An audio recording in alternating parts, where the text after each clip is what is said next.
पूजा खेडकर प्रकरणाचा अहवाल राज्याच्या पोलीस महासंचालक रश्मी शुक्ला यांनी आता मागवलेला आहे।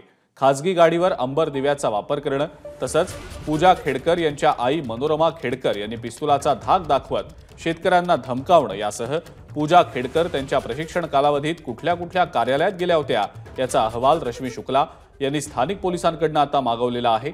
दुसरीकडे केंद्र सरकारच्या वतीनं अतिरिक्त सचिव दर्जाचे अधिकारी या प्रकरणाचा तपास करतायत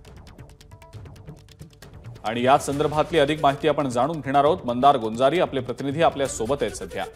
मंदार, पूजा खेडकर प्रकरणाचा अहवाल आता पोलीस महासंचालकांनीच मागवलेला आहे, काय नेमकी माहिती?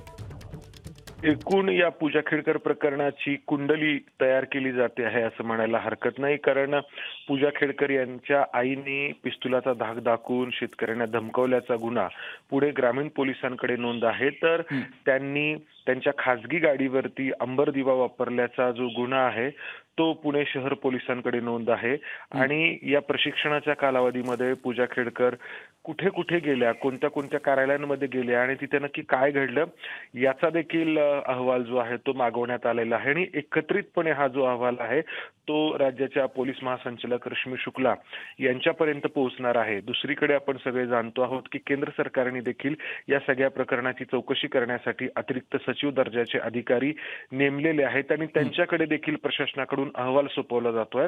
एका अर्थाने संपूर्ण माहिती जमा होतीये। ठीक आहे मंदार, धन्यवाद सविस्तर माहिती आपण दिलीत त्याबद्दल।